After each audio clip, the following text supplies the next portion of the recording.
Olá, queridos seguidores! Hoje nós estamos aqui para gravar mais um podcast. Eu estou aqui com uma convidada especial, a querida Jennifer Costa. Muitos já seguem, conhecem, né? Ela tem um testemunho maravilhoso e hoje eu vou falar pouco hoje. Na verdade, eu quero ouvi-la, porque ela tem um testemunho de cura na vida dela, nos relacionamentos, e eu creio que há muitas pessoas, há muitos jovens. Eu queria que você compartilhasse esse podcast com jovens, com pessoas que estão se preparando para o casamento ou que têm vontade de se casar. Ela tem uma experiência incrível e de transformação que o Senhor fez na vida dela. Amém. Então, eu queria que ela se apresentasse. Jennifer, muito bem-vinda. Obrigada, pastora Márcia. Estou muito feliz de estar aqui nesse podcast, de poder fazer parte disso e poder edificar a sua vida. É tão necessário a gente ter pessoas se posicionando nas redes sociais, levando a palavra de Deus. E esse aqui é um canal que tem sido veiculado a palavra do Senhor e é um privilégio poder estar aqui. Sou muito feliz. Muito prazer. E a nossa meta, o nosso desejo é que vidas sejam abençoadas. Amém. Não é muito fácil, às vezes, nós abrirmos o nosso coração, contarmos, às vezes, dores e coisas que nos aconteceram. Isso não é muito fácil. Mas quando nós fazemos, primeiro nós fazemos, porque temos a convicção de que o Senhor nos libertou, que o Senhor virou a chave, né, Jennifer, da nossa vida. Sim. E porque isso toca o coração das pessoas, que às vezes tem pessoas que estão passando pelas mesmas dificuldades que nós e pensam assim, eu não vou vencer isso. Mas o Senhor nos faz vencer. Então, eu queria que você ouvisse e você compartilhasse com pessoas, porque você vai abençoar a vida. Então, eu queria que você falasse, Jennifer, um pouquinho da sua infância, né? Sim. E depois a sequência, o que aconteceu, o que houve, como Deus te restaurou. Então, a minha infância foi muito especial. Apesar de ter vivido momentos difíceis, mas minha infância foi muito especial. Primeiro porque foi na minha infância que eu tive minha primeira experiência com Deus. Nossa, Meu pai é militar, a gente vem de uma família super simples. Meu pai é da Marinha. E naquela época a gente não tinha a menor condição dos meus pais me darem bonecas, Barbies, ou até mesmo me levar pra Disney. Vou explicar por que eu tô falando isso. Porque eu tinha uma vizinha que ela tinha um tio que tinha uma condição financeira, ele dava muitos presentes pra ela, muitas Barbies, dizia que ia levá-la pros Estados Unidos, levar pra Disney, e ela sempre falava aquilo pra mim. Um dia eu acordei, eu fui até minha mãe tava lavando a louça, eu falei assim, mãe, eu quero muito ir pra Disney, eu quero muito ter Barbies. Eu tinha em torno de 6, 7 anos. E minha mãe, ela poderia ter matado os meus sonhos ali. Ela poderia ter dito, esquece isso não é pra você, isso não é pra gente. Essa não é a nossa realidade. Ou poderia ter dito, tá viajando, Jennifer? Não, esquece, seu pai não tem condição. Mas minha mãe não abortou o meu sonho. Interessante. Muito isso, pelo né? contrário, ela virou e falou assim, pede a Deus, Deus pode fazer. Na mesma hora eu saí da cozinha, fui até a sala, olhei pro céu e falei assim, Deus, eu quero muito ir pra Disney. Eu quero muito ter Barbies. E orei assim, uma oração simples, falei com Deus. 3 meses depois, meu pai foi transferido para morar onde? Nos Estados Unidos. Moramos aonde? Na Flórida, em Pensacola, mais especificamente, não foi em Orlando, mas foi na Flórida, onde fica a Disney, o estado que fica a Disney. E eu tive todas as Barbies que você puder imaginar. Então, assim, foi uma experiência linda. Por quê? Geralmente, quando o militar ali é transferido, ele só vai ele. E essa viagem ele pôde levar a família toda. Então eu morei quase 2 anos nos Estados Unidos, fui alfabetizada lá. Então foi uma experiência incrível, porque minha mãe, ela não abortou meu sonho.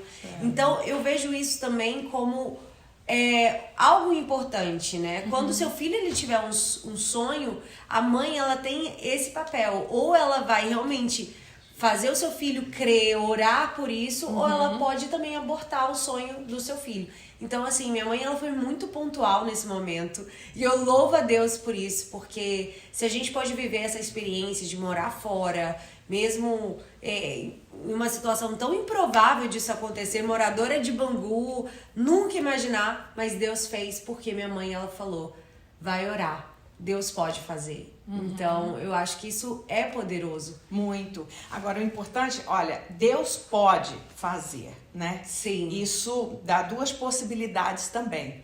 Porque isso, o não abortar o sonho da criança, dar para ela a oportunidade de que Deus, ele pode tudo, né? Sim. Ele pode fazer. Com certeza, se Deus não fizesse, a mãe continuaria tendo para ela outra resposta, dizendo, olha, não foi a vontade de Deus. Sim. Explicando para ela, até porque uma criança de 7 anos, não dá para explicar muita coisa a respeito da fé e tal. Dá para explicar, mas esse ponto eu acho que ele é muito importante, né? E eu creio que talvez aquela resposta da mãe já foi um direcionamento do Espírito Santo. Porque Deus via um futuro que vocês não viam. Exato, não é, Jennifer? exato, com certeza. E já foi um direcionamento, né, do Senhor. Sim. E aí eu vivi essa experiência logo criança. Então foi uma experiência que eu tive com Deus que foi muito forte, assim, foi uma experiência linda. E a gente foi morar nos Estados Unidos. E a minha infância, ela também foi marcada por algo que eu conto no meu testemunho, que eu sofri um abuso sexual na minha infância. E isso gerou em mim traumas, que eu, na verdade, eu carreguei esse segredo até os meus 18 anos. Nunca falei isso pra ninguém. Aos meus 18 anos, pela primeira vez, que eu me vi diante de uma circunstância, uma situação, que aí eu consegui colocar pra fora o que eu tinha vivido na minha infância. Então, isso eu vivi lá pros meus 7, 8 anos de idade. Então, olha quanto tempo, quase 10 anos, né, que eu guardei esse segredo sem falar pros meus pais, sem falar nada pra ninguém. Então, eu sei que é uma dor tão séria, tão profunda, que isso gera realmente, você guarda em 7 chaves aquele segredo. Mas, quando eu coloquei pra fora, eu já estava começando a viver o início da minha cura, né? Mas não foi um processo de cura simples. Eu digo que existem traumas e situações que você vive, que o perdão que precisa ser liberado, inclusive ao seu abusador, isso é um destravar na vida de uma mulher. Exatamente. Tem mulheres que elas não conseguem mais ser felizes, não conseguem ser plenas no casamento, não conseguem viver a estação que elas estão vivendo do hoje, porque elas estão presas a algo do passado. Exatamente. Porque não conseguiram liberar o perdão. Então, o perdão é muito necessário. Eu vivi isso logo na minha infância. Porque quando isso aconteceu, o Senhor me fez olhar para a pessoa e o Senhor falou assim, olha para essa pessoa como se eu estivesse nela. Olha para ela com um olhar de misericórdia. Eu me lembro que eu chorando e eu consegui perdoar. Eu consegui liberar perdão. Desde a minha infância eu já consegui liberar perdão. Que lindo isso, né? E foi muito forte. Incrível. Sim. Sozinha. E eu sozinha. O Espírito Santo falou comigo. Olha para ele como se eu estivesse nele. Como se ele tivesse o Espírito Santo. Porque a Bíblia nos fala pra gente tratar o próximo como se fosse o próprio Deus. Exatamente. Tratar o próximo como se ele carregasse Jesus. Inclusive, quem nos feriu. Exato. Né? Esse é o verdadeiro evangelho. E eu me lembro que chorando, eu liberei perdão. E carreguei isso ao longo da minha vida.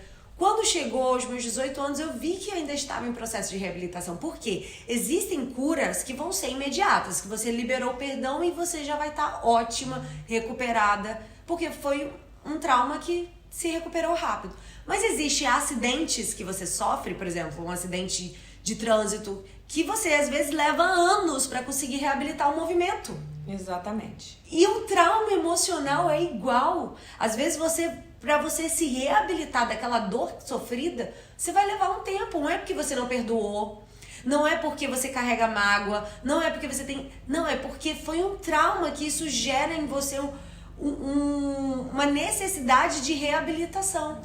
E você precisa aprender a amar novamente, você precisa aprender a caminhar novamente, você precisa aprender a confiar nas pessoas novamente. Você vai se reabilitando. Então eu entendi que eu estava nesse processo, que eu liberei o perdão, foi um estágio inicial, mas que agora Deus estava num processo de reabilitação. Eu estava no fisioterapeuta emocional, cuidando das minhas emoções. Por quê? Foi quando eu consegui colocar pra fora. A primeira vez aos 18. A primeira vez aos 18 anos. Eu acho que esse ponto é muito importante, Jennifer, porque veja, na psicologia a gente vê isso. Há coisas que você só consegue libertar completamente quando você comunica com alguém. Isso é muito importante. Isso é bíblico também, né? É bíblico também. O salmista diz assim, enquanto me calei, envelheceram os meus ossos pelo meu bramido todo dia. Isso ele está falando de algo que foi guardado. Nossa. Não é forte esse texto? Davi fala isso. Então, esse ponto, olha, ela falou do processo de reabilitação, mas ela levou um tempo, porque nesse tempo ela perdoou o ofensor. Sim. Quem ofendeu, quem machucou ela. Isso já libertou o coração dela. Mas aí fica na mente, fica nas emoções, fica em sensações que ela sente ao aproximar de alguém que queira se aproximar novamente dela. Isso. Com uma intenção boa, não é isso, Jennifer? Isso aconteceu. Exatamente isso. Você acaba tendo reações que você não teria se você não tivesse sofrido aquele dano. Exato. Que são inconscientes muitas vezes. São, exatamente. E até mesmo a questão, né, a gente tem dificuldade de se relacionar com pessoas. Esse é um ponto muito forte. É um ponto muito forte. Algo que ficou muito latente em mim. Eu fiquei um pouco revoltada quando eu entrei na minha adolescência. Porque era o período que eu ainda estava em silêncio, não tinha nunca contado. Quando eu cheguei aos meus 13 anos, me deu uma revolta. Certo. Então, é meio que uma raiva ainda, é uma reação. Embora eu tivesse perdoado, mas você tem umas reações que são frutos daquele dano. Sim. Então, eu percebi isso também na minha adolescência, e foi onde eu tive a minha segunda experiência com Deus, que foi pontual pra minha vida, principalmente pro meu chamado, pro meu ministério. Por quê? Eu fui nascida e criada numa igreja extremamente rigorosa. Eu não usava... furei minha orelha com 18 anos de idade. Idem. Somos duas, então bate. Eu fui afastada de todos os cargos na igreja porque eu estava jogando bola e isso era pecado. Isso aconteceu comigo, Jennifer. Sim, aos 13 anos de idade. Eu morava em Natal, no Rio Grande do Norte. Se bem que eu sou mais velha do que você, bem mais. Sim. Mas eu era do interior do estado de Goiás. Então, eu fui proibida de fazer educação física no colégio por causa da igreja. Sim. O professor, por ver que eu era uma boa aluna, o meu boletim veio no final assim, olha, a aluna não participou das atividades físicas, de educação física, por incompatibilidade com a religião dela. Eles me passaram de ano com faltas na educação física. Eu fui criada nisso. Vocês não sabem o que é isso, porque isso gera trauma também. Gera muitos traumas. Fala. Mas eu acho que é uma forma de crescimento, assim, hard, né? Difícil, exato, mas que gerou pra mim um crescimento de muita maturidade. Foi porque eu tive que aprender muitas coisas no sentido de ter crescido num ambiente tão rigoroso. Graças a Deus, eu acho que não foi tão rigoroso pra mim, porque se meus pais fossem rigorosos, porque tem pais que é muito rigorosos... É o caso dos meus. Eu acho que eu sofreria mais. Com certeza. Mas como meu pai foi para os Estados Unidos e a gente morou 2 anos lá, e a gente ia para a Assembleia de Deus, as irmãs lá de calça jeans, com blush, com batonzinho, adorando ao Senhor, ele abriu os horizontes dele. Que benção. Graças a Deus.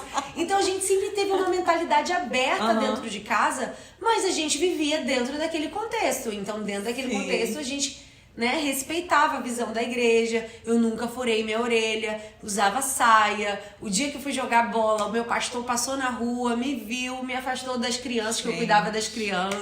Olha o que é. Nossa, você não sabe o que é isso, isso é terrível. Exatamente, difícil.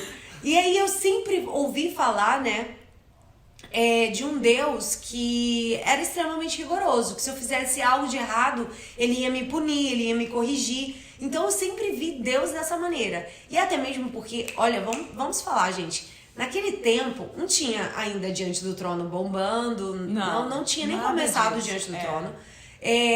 Aquela época a gente ouvia muito era Cassiane, lembra? Né? Muita Cassiane, muita música pentecostal, era Lauriette. Sim. Então se a gente parar, eu amo essas canções, mas se você parar pra ver as canções daquela época, 500 graus de fogo puro, santo e poder... Então a gente só falava do poder, a gente só falava do agir de Deus, mas eu nunca tinha ouvido falar naquela época de um Deus que pega no colo. De amor. Que pega no colo. Verdade. Que abraça. Não tinha canção falando sobre isso naquela época. Não tinha. Era só o poder, batismo com o Espírito Santo, glória, fogo, era só isso. Então a nossa vida com Deus era baseada nisso. Então eu nunca tinha ouvido falar de um Deus que abraçava. Até que, eu tava vendo essa revolta que eu vivi, principalmente por causa da transferência do meu pai. Com meus 12 anos, meu pai foi transferido para Natal e eu odiei essa transferência.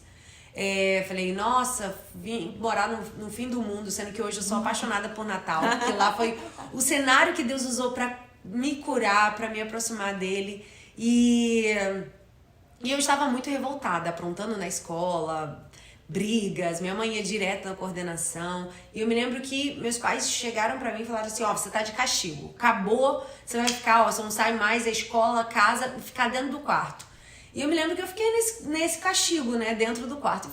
Foi o lugar onde que Deus usou pra me encontrar. E eu me lembro que eu estava no quarto, tinha um complexo de inferioridade muito grande. Olha isso, que importância. Olha uma pessoa bonita, sim, linda, com complexo de inferioridade. Mas o diabo é sujo, né? Exatamente. E ainda mais nessa adolescência. Assim. Ainda mais na adolescência. Porque você não tem a sua identidade firmada ainda. Não, Você não tem medo, tem insegurança do futuro, porque você é uma menina, você não tem medo, você não sabe de nada. E aí, o que o diabo vem? Ele vem nas suas emoções. Ele fala pra você que você é feia. Exato. Ele fala pra você que ninguém vai casar com você. Gente, eu me olhava no espelho e falava, gente, ninguém vai me querer. Olha só. Eu nunca vou casar com ninguém. E eu sentia tanto complexo de inferioridade, era tão forte que eu tinha vontade de me matar. Sim. Que ele gerava o desejo de suicídio. É o que está acontecendo muito hoje. Muito hoje. Os nossos adolescentes estão perdidos com a questão da identidade. Sim. Imagina sem Jesus. Ela tinha conceito, ela tinha uma mãe que orava, ela tinha... Sim. Então você imagina o que é uma pessoa que não tem esse contorno da fé que nós temos. Sim. Não é, Jennifer? Exatamente. Muito mais desafiador. Muito mais. Muito mais. Então, assim... Você ficou no quarto. Eu fiquei no quarto e lá, revoltada, eu me lembro que eu falei assim pra Deus, Deus, eu te odeio. Com raiva, assim, chorando. O Senhor não tá nem aí pra mim. Eu te odeio, pode sumir da minha vida. O Senhor não faz diferença nenhuma na minha vida. Esqueceu da Disney, esqueceu das bonecas, esqueceu de tudo. É assim que o inimigo faz, tá? Ele faz a gente esquecer do milagre, da resposta. Preste atenção nisso. O povo judeu acontecer isso, Jennifer. No deserto, Deus fazia os maiores milagres. Daí eles esqueciam. Já queriam voltar para as cebolas do Egito, né? É sempre assim, é assim mesmo. Na hora da dor. Meu marido, ele usa uma frase que é verdade. Na hora da dor, toda a carne se trai. Se você não cuidar, o coração te engana. O coração te engana. Exatamente. Então, eu comecei a falar pra Deus que eu odiava. E aquilo é muito forte. E existe um versículo, uma palavra que diz que quando a gente tenta agredir a Deus, a gente agride a nossa própria alma. Exato. Então, quanto mais eu falava aquilo no intuito de querer agredi-lo, mais eu era agredida. Mais eu chorava, mais tristeza, mais angústia. E eu me lembro que eu tava sentada no cantinho do meu quarto e eu senti um abraço. Foi tão real que eu levantei minha cabeça e falei, minha mãe entrou. E eu tava assim, com os braços assim, e veio alguém aqui na minha frente e me abraçou. Nossa. Sendo que eu nunca tinha ouvido falar que Deus abraçava, sabe? Isso foi tão pontual na minha vida. E eu me lembro que eu levantei o rosto, olhei assim pra ver se era minha mãe que tinha entrado no quarto. E naquela hora o Espírito Santo falou assim, Jennifer, eu te amo da maneira que você é. Que lindo. Ame a minha palavra. Glória a Deus. Uau. E assim, toda vez que eu falo isso, foi um divisor de águas na minha vida. Eu me lembro que eu falei assim, sabe aquele amor que nos constrange? Foi o amor que eu senti naquele momento. E quando eu senti aquele amor, eu só conseguia chorar e dizer, Deus, eu não mereço, eu acabei de dizer que eu te odeio. E o Senhor tá dizendo que me ama do jeito que eu sou. Ele não tá dizendo assim, olha, pra eu te amar, você tem que melhorar nisso, nisso, nisso. Não, eu te amo do jeito que você é. Do jeito que você é. E esse amor me alcançou. Ele não falou assim, muda primeiro pra eu poder te amar. Ele já me ama. Gente, ali eu só conseguia chorar, eu falava assim, eu não mereço. E aquele amor ia entrando dentro de mim, eu chorava, eu sentia tanta presença de Deus. E o Senhor dizendo, eu te amo da maneira que você é, ame a minha palavra. E essa outra parte foi um divisor de águas na minha vida. Porque Deus, ele disse, eu te amo. mas é a minha palavra que vai te limpar. Exatamente. Eu te amo, mas é a minha palavra que vai te levar pro destino que eu tenho pra você. Eu te amo, mas é a minha palavra que vai te solidificar, te fazer permanecer na caminhada. Ame a minha palavra. Eu te amo, mas guarda os meus mandamentos. A Bíblia diz que aquele que diz que ama o Senhor e não guarda, não ama. Não ama. Mas se a gente deseja amar ao Senhor, guarde os meus mandamentos. Então era como se fosse um convite do Senhor, dizendo, eu quero me relacionar com você. Eu te amo e eu quero que você me ame amando a minha palavra. Então, ali eu comecei a chorar e no meu quarto eu recebi um dom. Eu tinha 13 anos nessa época. Eu era assim, eu tocava o terror, eu sempre tive um espírito de liderança muito grande. Então, se eu ia pra bagunça, eu pegava todos os jovens da igreja e levava.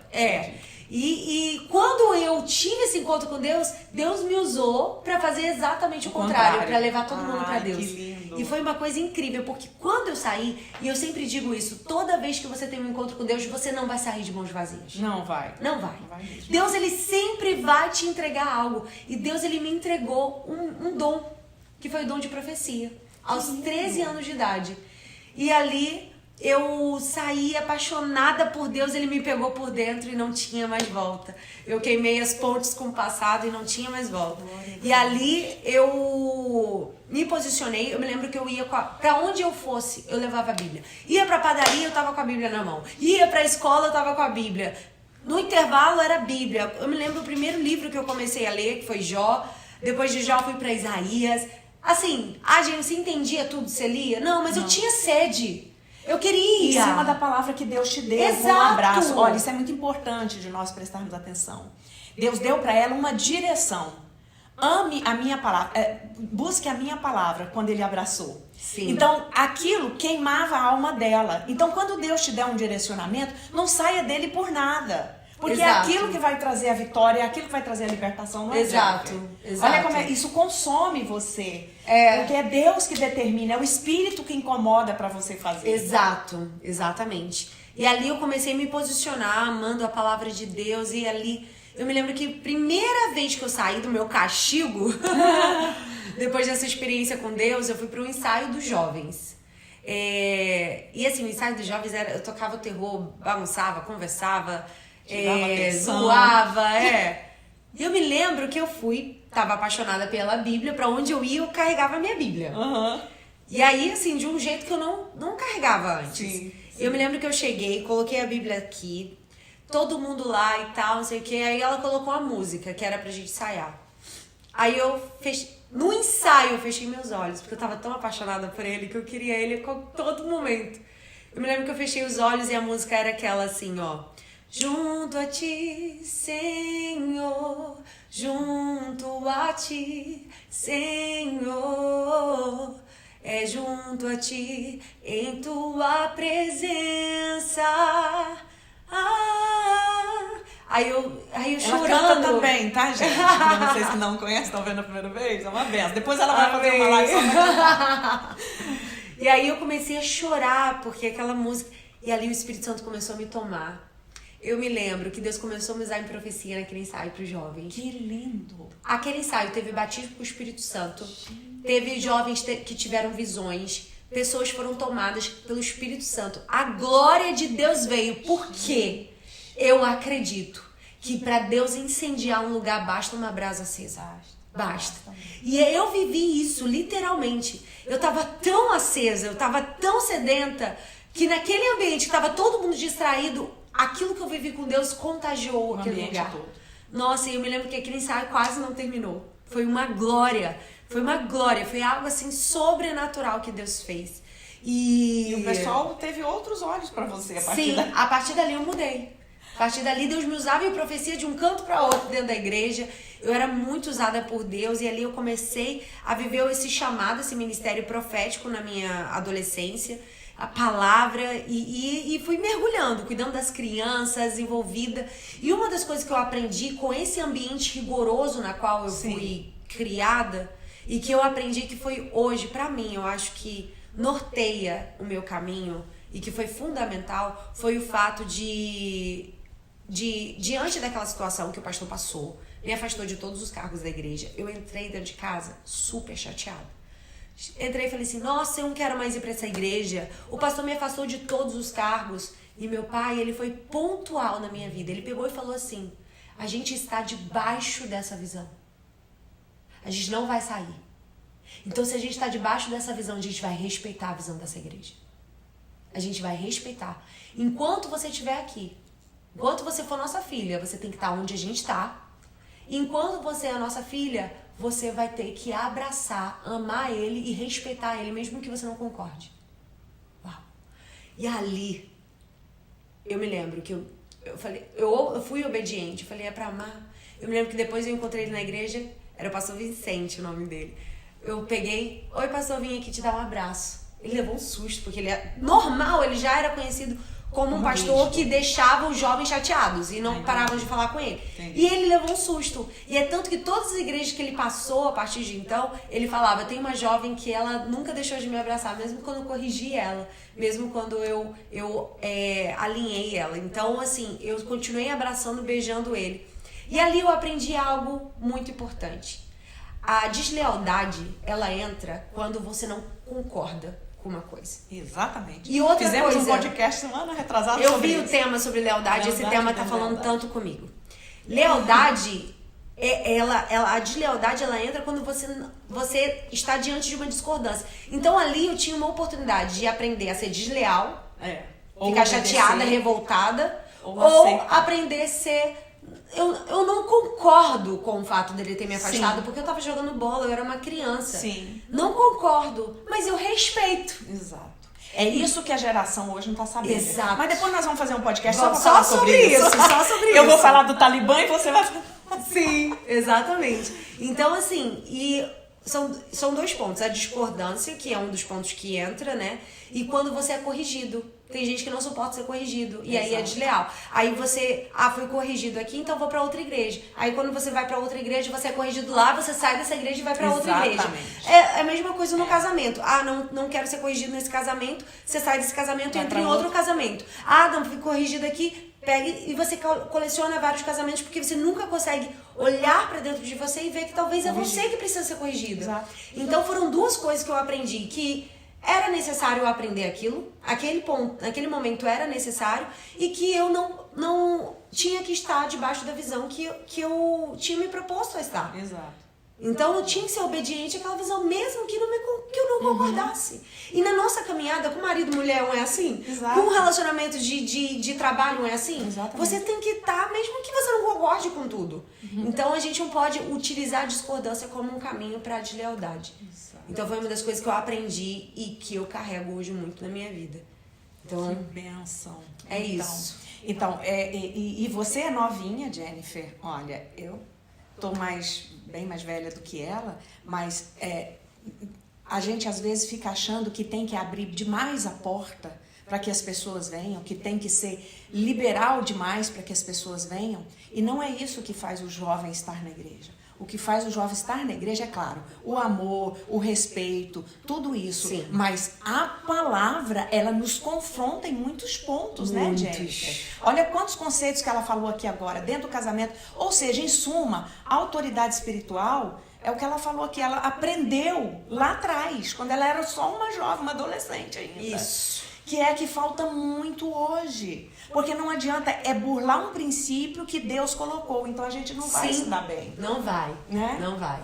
É o princípio da honra também. Da honra né? também, exatamente. E esse pastor, ele foi pontual pro meu crescimento, pro meu amadurecimento. E assim, seguimos, né? Vim pro Rio de Janeiro. Quando eu vim de Natal pro Rio de Janeiro, eu vim com uma promessa. Eu tava numa loja lá em Natal, no Rio Grande do Norte, e veio um rapaz pra mim. Meus pais já tinham sido transferidos pro Rio de Janeiro, eu só tava terminando de passar minhas férias e ia vir pro Rio. E esse homem, nunca vi esse homem na minha vida, ele, acredito, nunca tinha me visto. Não era conhecido em Natal, então assim, era apenas uma jovem sedenta, apaixonada por Jesus, e ele me parou dentro dessa loja e falou assim: jovem, eu tenho um recado de Deus pra te entregar. E ele falou assim... Aí eu fiquei meio desconfiada, né? Profeta, a gente que já é profeta, eu fiquei meio assim. Aí eu falei assim: mas pode falar. Ele falou assim: olha, Deus manda te dizer que tem um anjo do seu lado, que tem guardado você aí. Aí eu pensei, um anjo tá ok, né? Falar que tem um anjo do meu lado tá ok. Aí ele pegou um termo chamado Rio de Janeiro. Eu estava vindo para o Rio de Janeiro. Estava vindo morar no Rio de Janeiro. Aí eu falei, não, Deus tá usando esse homem. Não tem como ele saber isso. Aí ele falou assim, quando você for para aquele lugar chamado Rio de Janeiro, eu vou te usar lá. Lá eu vou começar o teu ministério. De lá você vai para um canto e outro. E de lá eu vou te levar para as nações. E eu vim com essa promessa no meu coração. Sendo que quando a gente recebe a promessa, a gente pensa o quê? Que vai acontecer de forma imediata, né? A gente pensa, eu pensei, nossa, aqui vai ser o lugar que meu ministério vai começar. E eu sempre tive muita sede, muito desejo de viver o chamado de Deus para minha vida. E pensei, sendo que não. Quando cheguei aqui, fui moída mais um pouco. Fui muito trabalhada na vida sentimental, porque eu já cheguei aqui no Rio de Janeiro com 18 anos de idade. Entrei em relacionamentos que não eram de Deus, né, pra minha vida. E eu vejo assim, quando Deus ele tem um chamado na vida de alguém, o diabo ele também sabe disso. Sabe. E ele vai fazer de tudo pra tentar roubar aquilo que Deus ele tem pra derramar na sua vida. É incrível. E eu fui muito atacada na área da vida sentimental. No sentido de quê? De entrar em relacionamentos que não eram de Deus. Graças a Deus, eu cheguei a ficar noiva, mas Deus abriu meus olhos. Eu acho que foi muita oração da minha mãe. Eu não dei continuidade. E logo depois eu entrei em outro relacionamento que eu acabei, de fato, casando. Mas meus pais, eles me sinalizaram de todas as maneiras, que tentaram me sinalizar, me mostrar que ele não era a pessoa de Deus pra minha vida. E aí tá um outro ponto importante que eu aprendi, que a importância da gente ouvir os nossos pais. Muito. A gente não sabe tudo. Não sabe. Quando a gente é jovem, a gente acha que sabe tudo. Exatamente. A gente acha que sabe. A gente acha que vai dar conta do recado, mas a gente não dá conta. E quando os teus pais, eles sinalizam, acredite, hoje eu vejo, minha mãe e meu pai, eles me conhecem mais do que eu mesma, naquela época. Eles sabiam de fato quem era bom pra mim e quem não era. E eles olhavam pra aquela pessoa e eles falavam, não é pra gente, não vai dar certo. Não vai dar certo. E eu insisti. Eu me lembro que quando eu casei, minha mãe chorou muito. Nossa. Foi muito difícil pra ela. Ela foi pro casamento, tudo, mas antes disse que no dia que ela viu que a gente ia casar mesmo, ela chorou muito. Meu pai Imagina falou. a dor. A dor, porque ela viu que não era de Deus pra minha vida, não era o que Deus tinha pra mim. Sim. Mas casei. Casei, né, do jeito cristão, virgem, tudo certinho. Na lua de mel, as máscaras caíram. Nossa, na lua de mel? Na lua de mel. A gente teve uma discussão na lua de mel e começou a bater nas paredes. Nossa. Parecia que ia quebrar o quarto. E era um cruzeiro. Aqueles quartos sensíveis. Eu falei, meu Deus do céu. Falei, onde eu entrei? Aí abriu os olhos. Aí eu falei assim, nossa, porque eu nunca tinha visto meu pai assim. Sim. Nunca tinha visto alguém agressivo. Porque quando você não lida com alguém agressivo, você se assusta demais quando você vê alguém que é agressivo. Que é explosivo desse jeito. Então aí eu levei um susto. E aí eu comecei... Que idade você tinha? Tinha 25 anos. Novinha. E aí eu vi onde eu tinha entrado. Eu falei, meu Deus do céu. E aí depois foi dali, ladeira abaixo. Questão agressividade, extremamente autoritário. E aí tudo isso foi me minando. Meus pastores me acompanharam. Eu sou muito grata aos meus pastores. Bianca Valandro e o pastor Josué Valandro. Eles foram fundamentais. Eu me lembro que a Bia, ela foi me socorrer um dia 3 horas da manhã na minha casa, em uma dessas discussões. Eu sou muito grata a eles, porque talvez se eu tivesse ainda naquele contexto rigoroso, eu ia ser nunca mais nada. Você sabe disso? Sim. Nunca mais ia ser nada. Exatamente. Né? Depois de um divórcio, vergonha, julgamento, tudo. Exato. Graças a Deus, meus pastores, né, com uma mentalidade já, né, mais aberta, cuidaram de mim, acompanharam a história, cuidaram do meu coração. E eu me lembro que eu fui no gabinete com o pastor, falei assim, pastor, eu não sei mais o que fazer. Ele pegou o telefone e tentou ligar.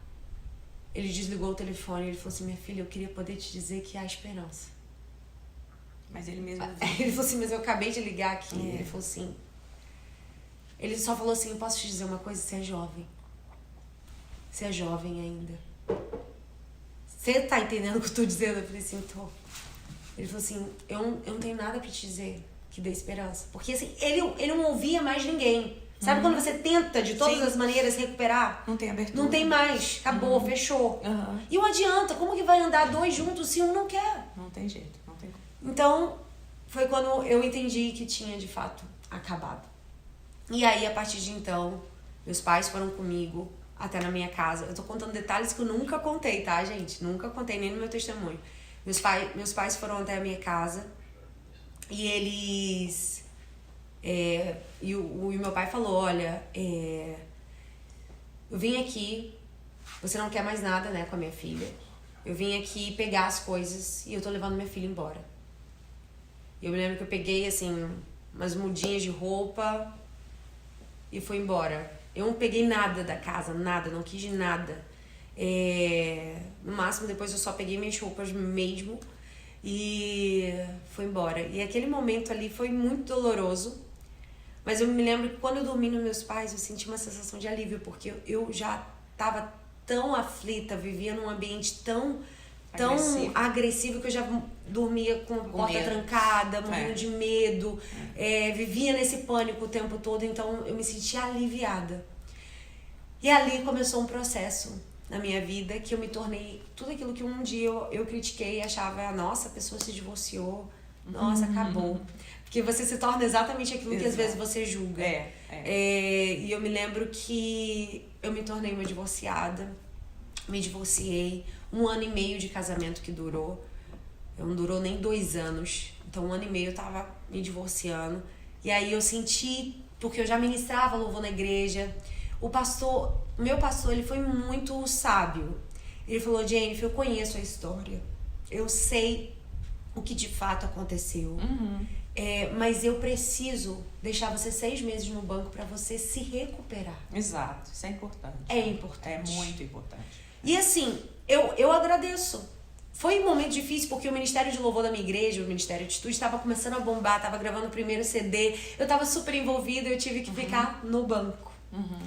E eu me lembro que foi muito difícil para mim, teve um lançamento lá pela MK do CD da igreja, e eu me lembro que eu sentei no primeiro banco como se eu estivesse lá no altar. E adorei lá no banco como se eu estivesse lá na frente. Também foi outro lugar que Deus me tratou. Porque pra você ser uma adoradora e pra você viver o que Deus tem pra sua vida, você não precisa esperar o púlpito nem o microfone. Exatamente. Você precisa estar adorando no seu banco, onde você tá. E ali o meu pastor me viu. O pastor viu que eu tava no banco, que eu não deixei de ir pro culto porque eu não estava, não iria mais cantar, que eu não me rebelei, que eu não fiquei chateada porque ele me colocou no banco. Eu entendi que era por cuidado, era amor. E aí ele falou assim, não, vai ter o clipe aí do Nada Temerei, coloca a Jennifer. Tanto que na música Nada Temerei eu tô no clipe. Porque eles viram minha postura, que eu poderia ter me revoltado por ter ficado no banco. Mas eu entendi que aquele era um processo de cura. Que quando você vive um divórcio, você vive um luto. Muito grande. É um luto. Normal. É um luto. É uma perda muito grande. Não é fácil. Não é fácil. E eu entendi que eu precisava daquele cuidado. Então foi muito necessário pra minha vida. E assim eu segui nesse processo, que foram quase 2 anos, 3 anos de reconstrução. Um processo muito solitário, um processo que é muito difícil. Eu sofri julgamento na igreja, embora meus pastores me acolhessem, teve pessoas que obviamente me trataram mal, me trataram com diferença, foram claras em dizer, você se divorciou, foi culpa sua. Teve uma pessoa que falou. Então eu sofri muito. E é uma coisa, Jennifer, deixa eu falar. Esse julgamento, né? Uma coisa que as pessoas, quem nunca passou ou quem nunca trabalhou com família, eu trabalho com família há quase 30 anos, assim. Então, nunca julgue uma pessoa se você não conhece a história. Eu já vi muitos divórcios que eu, com a graça de Deus, consegui evitar, mas eu já vi muitos que eu disse assim, olha, não tem condição. Exato. É isso que a Jennifer tá falando, sabe? Uma pessoa que não quer, uma pessoa que não se deixa tratar. Não se deixa tratar. A violência tá no meio e aí você corre até risco. Corre risco. Então, cada caso tem que ser analisado ao pé de si para a pessoa não errar, para nós como líderes não errarmos e não julgarmos. Sim. Então, veja, eu digo, sabe, Jennifer, que Deus odeia o divórcio da mesma forma que ele odeia um marido violento, um marido que não se apresenta, um pai que não é sacerdote da casa. Deus odeia do mesmo jeito. Entende? Uau, pastora, Exato. muito bom. Então as pessoas ficam muito, Deus odeia o divórcio, Deus odeia o divórcio. Sim, ele falou isso lá para os sacerdotes. Mas ele odeia a violência. Odeia a falta de amor, a hipocrisia. Odeia. Entendeu? Tudo isso. Ele chamou os fariseus hipócritas de raça de víbora. Sim. Entende? Sim. Então, caso de família, caso de divórcio, dizer que a pessoa nunca mais pode voltar, você imagina, uma menina com 25 anos. Imagina, pastora. Entendeu? 25 anos. Ela vai enterrar a vida dela agora. Morrer. Ela tá acabou. fadada a não ter mais alguém. Entende? Então, olha bem isso e a palavra, tá? Porque quem menos foi perdoado, é quem mais julga. Sabe? Exato. Né? A palavra mostra. Exato. Né? Quem muito é perdoado, muito ama. Exatamente. É verdade, lindo, né? Verdade, então, pastora. E depois? E aí eu vivi esse processo, né? Desses julgamentos. E uma coisa que eu gosto de ressaltar, porque eu poderia ficar utilizando da minha história e da violência que de fato eu vivi. O pastor Josué chegou a ver roxo no meu braço, e enfim. Eu não gosto de entrar muito nesses detalhes. Sim. Porque é muito fácil chegar aqui agora, contar minha história e dizer, nossa, porque ele era assim, ele era assado. Mas quem estava errada fui eu, de ter entrado num relacionamento que Deus não queria que eu entrasse. E a gente esquece às vezes também da autorresponsabilidade. Quem entrou nesse relacionamento fui eu. Exato. Quem viveu isso? Ele era isso tudo? Ele era. Mas a maior culpada era eu, de não ter ouvido os sinais que os meus pais me deram. Exato. De não ter observado os sinais que Deus me deu para eu não entrar nesse relacionamento. Exatamente. Então, às vezes a gente quer colocar na conta de Deus, na conta da outra pessoa, Jennifer, e não consegue enxergar a nossa autorresponsabilidade. Deixa eu dar uma paradinha nesse ponto que você falou, que é muito importante. Eu digo que se não for uma mãe narcísica, que a mãe narcísica, ela suga a potencialidade da filha. Que eu já percebi aqui que não é o caso da mãe nem do pai dela. Não. São pais protetores. Se não é uma mãe narcísica que tem algum problema mental sério, os pais, eles compreendem, eles veem à frente. Sim. Então, filho, filha que tá para fazer uma escolha, escute o pai e a mãe. Por favor. Escute. Gente, essa é com certeza o segredo. Exatamente. O segredo. Escute seus pais. Exato. E esse reconhecimento, Jennifer, ele ajudou você também a alavancar daí pra frente, né? Porque quando nós reconhecemos o nosso erro, a gente começa a nossa cura. Uau, exatamente. As pessoas não veem isso muitas vezes, entendeu? Exatamente.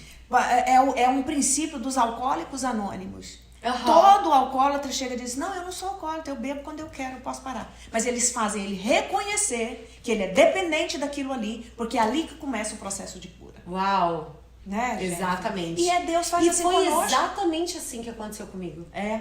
Quando eu reconheci onde eu tinha errado, quando eu reconheci que o segredo da minha alegria estava em honrar os meus pais.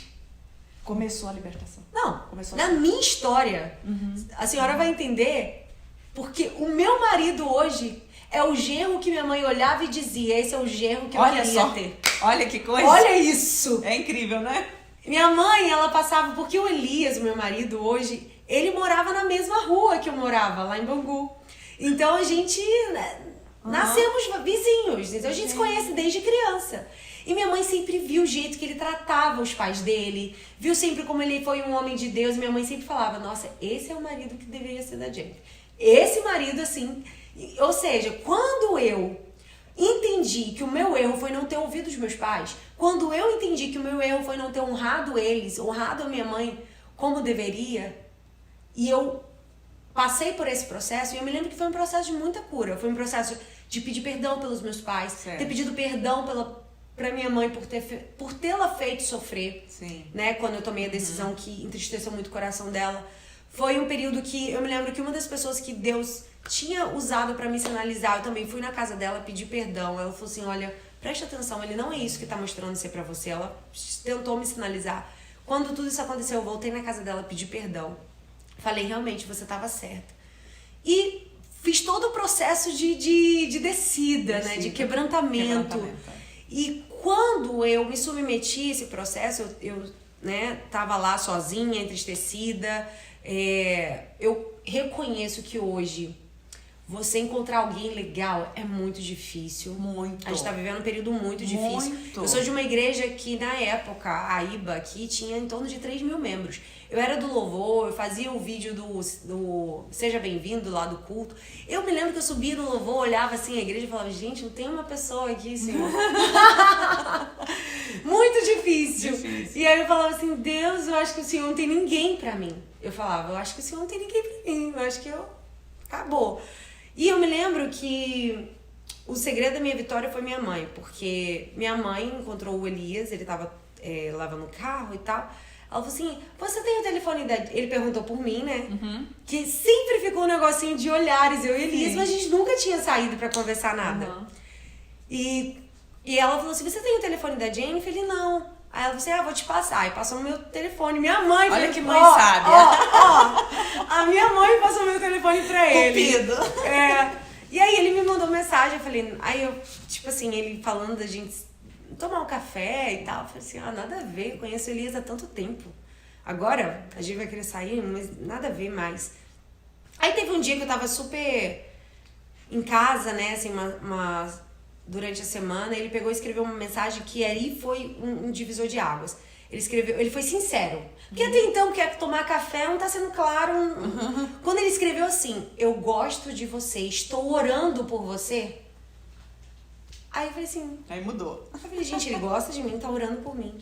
E eu tô aqui sozinha, chorando, sofrendo, dizendo que não tem ninguém... Por que eu não vou sair com ele? Aí eu falei assim, vou topar então sair com ele. Foi quando, de fato, a gente saiu. E desde então, a gente casou, 1 ano depois, a gente ficou juntos, namoramos 1 ano, foi lindo. E hoje eu já tô completando quase 5 anos de casada, pra glória de Deus. Amém, que bênção. Né? Então, o meu marido hoje, ele é uma bênção. Ele é uma bênção na minha vida. E eu vou dizer, pastora, hoje eu sei a diferença do que é ter um casamento ruim. E eu sei a grande diferença de ter um casamento bom. É grande a diferença. É muito. É uma paz que excede. Exatamente. Eu não tinha confiança no outro relacionamento. Sim. Eu era insegura por causa do caráter, não tinha confiança. Mas quando você tem um homem que tem um caráter em Deus, você sente uma paz, você sente uma tranquilidade. Então, graças a Deus, hoje eu tenho um casamento de verdade. É um homem que ama o Senhor mais do que a mim, que eu digo. Então, assim, ele me reconstruiu. E ele reconstruiu a minha história quando eu achava que estava tudo acabado. Porque quando eu me separei, a pessoa com quem eu me casei pela primeira vez, ela virou pra mim e falou assim, acabou seu ministério. Olha só. A partir de hoje você é uma divorciada. Você não canta mais, você não prega mais, seu ministério acabou. Que coisa. E eu me lembro que eu chorava na sala. Ele, acabou. Você vai ser uma divorciada. Gente. E olha, hoje eu carreguei aquela promessa de Natal. Nunca imaginei que essa promessa aconteceria depois da minha história de reconstrução na vida sentimental. Não poderia ser antes, né, Jennifer? Não poderia ser antes. Não Verdade. Então Deus faz tudo perfeito. Depois que eu vivi a minha reconstrução, veio Geração Reborn, que é um movimento de mulheres que se reconstroem em Deus, que Deus me deu durante a pandemia. Eu fiz um culto, nesse culto pela primeira vez eu contei meu testemunho. Antes conversei com os meus pastores, falei, olha, Deus tá falando que é a hora de eu contar meu testemunho. Porque eu morria de vergonha de dizer que eu era divorciada. Sim. Morria de vergonha. Sim. E quem me olhava nas redes sociais, eu não tenho um filho, eu não tenho nada de outro relacionamento, ninguém sabia. Se eu não quisesse contar, ninguém ia saber. Sim. Eu ia seguir minha vida. Mas Deus falou, é necessário contar. Não tenha a sua vida por preciosa. Às vezes a gente fica preocupado com a nossa reputação, né? Mas Deus falou assim, quem vai fazer por você sou eu. E tem pessoas que precisam do seu testemunho. Exatamente. Meu testemunho, em questão, meu YouTube era bem pouquinho seguidores. Tipo, não tinha nem 1.000 seguidores lá. Eu subi os vídeos, até que a menina que me ajuda nas redes sociais falou, Jennifer, você viu que seu vídeo viralizou? Falei, não, ele já tá com quase 100.000 visualizações. Então, assim, o vídeo, quando Deus ele fala que vai soprar, ele sopra. Exatamente. Então, hoje meu vídeo já tá quase batendo, né? Tá 900 mil, quase batendo 1 milhão. Com o meu testemunho de algo que eu não queria contar, de algo que eu queria guardar, que pra mim era uma vergonha. Mas Deus me mostrou assim, aquilo que pra você foi uma vergonha, eu vou usar pra glorificar o meu nome. Exato, eu vou usar pra mostrar a minha glória, exatamente. O amor, olha quanto testemunho que quantos conceitos a Jennifer passou aqui hoje. De amor, de correção, de obediência a pai, de escolha correta, escolha errada. Sim. Fora outros. Sim. E esse testemunho viralizado aí, quantas pessoas não vão ser abençoadas, Sim. Jennifer? Sim. Essas 4 coisas que eu falei, que não foram só essas, mas preciosas, que a gente conseguiu pontuar um pouquinho, né? Depois a gente pode fazer outro podcast, sim, né, sim. Jennifer? Só para falarmos dessa parte da dureza que nós vivemos, porque eu vivi muito sim. igual a ela, porque eu vim de uma igreja muito rígida do interior do estado de Goiás. Mas o que eu queria, uma das coisas que me fez chamar a Jennifer para estar aqui é que eu vi assim, porque na rede social você dá para ver, não dá para ver tudo, mas vê. Eu vi o coração dela, um coração simples, e o Josué também falou isso comigo. Entende? Que não, eu gosto muito disso, de chamar uma pessoa que tem um testemunho vivo, um testemunho verdadeiro, nada que é fake, sim. Foi obra de Deus, foi o Senhor que fez. Sim. Então, isso alegra o coração do Senhor. Sim. E com certeza, Jennifer, esse testemunho vai ajudar muitas pessoas, vai ajudar muitas vidas, né? Amém. Como você mesmo já sinalizou isso. Então, e hoje eu contei coisas que eu nunca contei aqui. Olha só que... É porque certamente, aí vocês que me seguem, vocês que também seguem ela, precisam de passar isso para alguém. Sim. Porque o nosso testemunho cura. E o testemunho é uma atitude também de humildade. Porque não é fácil falar, né, Jennifer, não dessas coisas. Não é. Mas quando é para a glória de Deus, e Jesus não veio para os sãos. Jesus veio para os doentes. Os sãos não precisam de médicos, né? Da alma, do espírito. Então, é essa nossa missão aqui. Verdade. Nesse podcast, nas lives, né, no Instagram.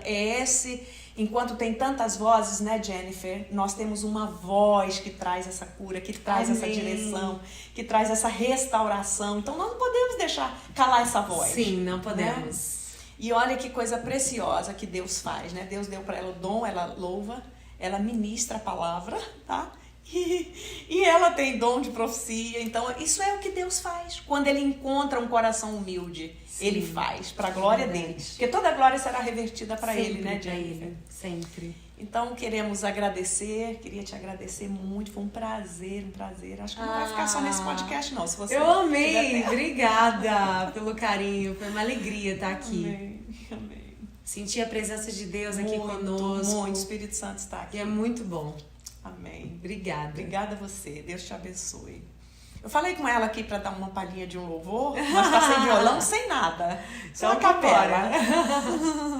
Tem uma canção propícia, né, para esse testemunho que diz assim: eu quero viver algo novo, faz meu coração arder de novo, fazendo todo medo desaparecer, trazendo sobre mim um novo amanhecer. Eu quero viver algo novo. É isso que nós queremos viver, algo novo em Deus. Amém. Amém? Obrigada, Amém, pastora. Deus te abençoe, querida.